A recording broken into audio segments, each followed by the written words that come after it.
Inglés Superior, how did that come about? I think when you travel, when you explore the world, you have a much more likely chance of encountering really awesome opportunities.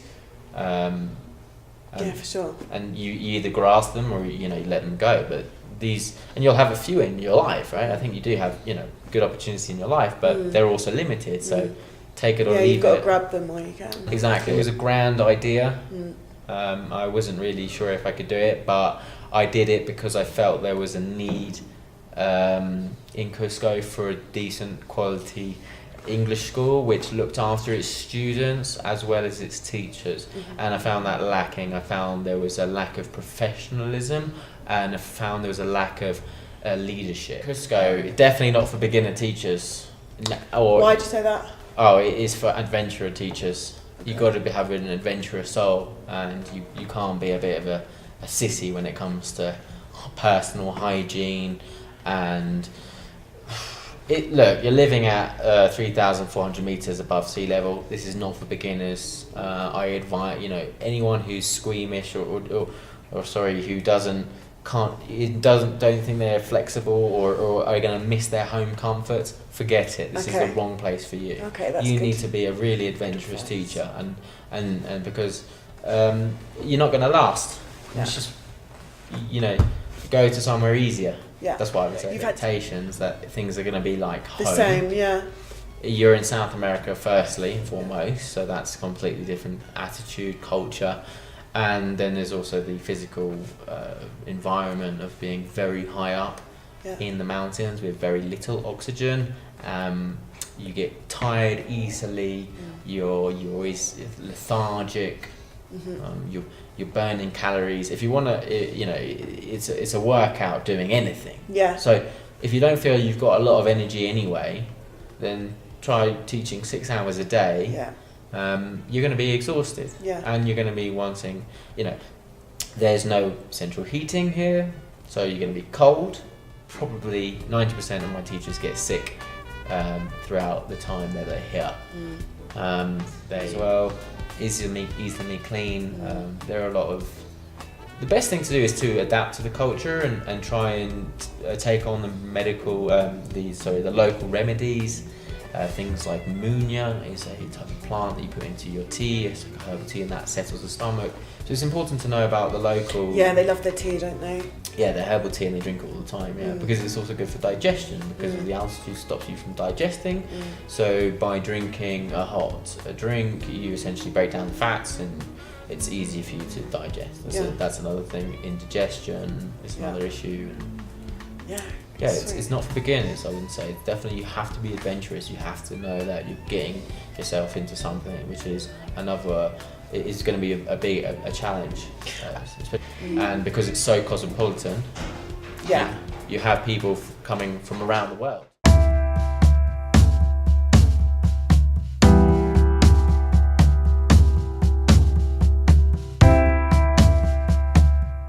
Why is IC a good teacher? Because he teach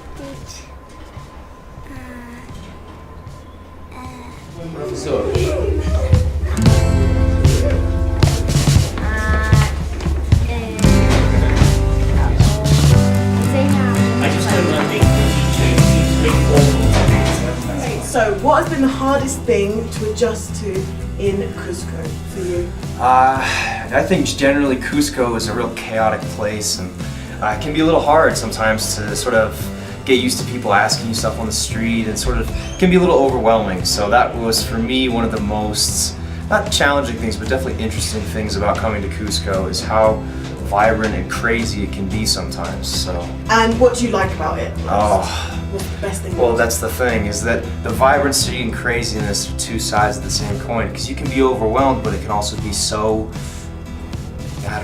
stimulating, It can really be something that helps you get out of bed in the morning and sort of, jumpstarts your day, There's a lot of different people who you can talk to and a lot of different experiences to be shared. So that's one of the things. I mean, it's the two sides of the same coin, and you can really make of it what you will. You know, I really do enjoy that. Excellent. One more question. Yeah. Is there any advice for new teachers or teachers thinking of coming to Cuzco to teach that you could give them?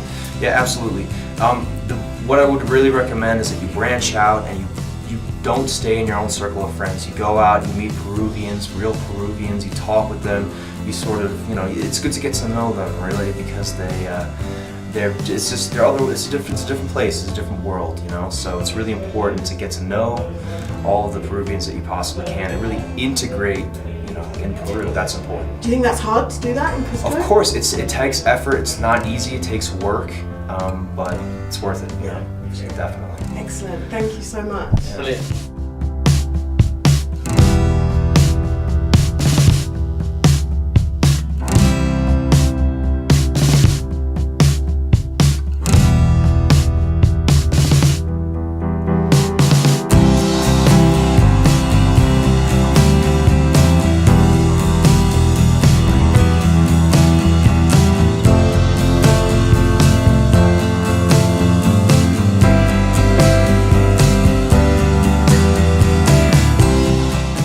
It's that variety when it comes to people, the food, the things to do around. It's not just Machu Picchu. You've got so much stuff to do.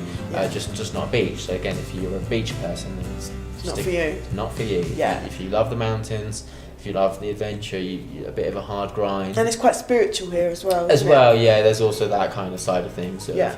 It being the navel of the Incas, so the center of their world in some respects, and you've obviously got the communities in the valley who are a little bit more spiritually based. But that's not really why my teachers come here. Teachers don't tend to come here for the spirituality of it. They come here to meet the students, the people, and that's really when they get the most amount of satisfaction.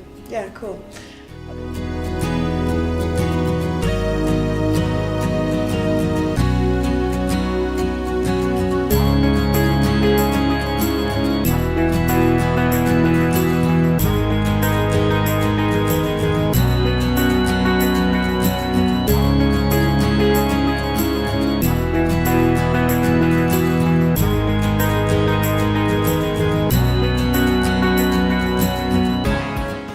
What's your name? Jimmy. And Jaime. guys, what makes a great teacher? I think the teacher's comprehension, easy understand, and speak louder. Yeah, and I'm not fast. And for me, talk about the class, the conversation, the grammar. It depends, no? For me, the great teacher is explain all about this. Thank you. Awesome. I believe the teacher has to give his or her best to all his students all the time.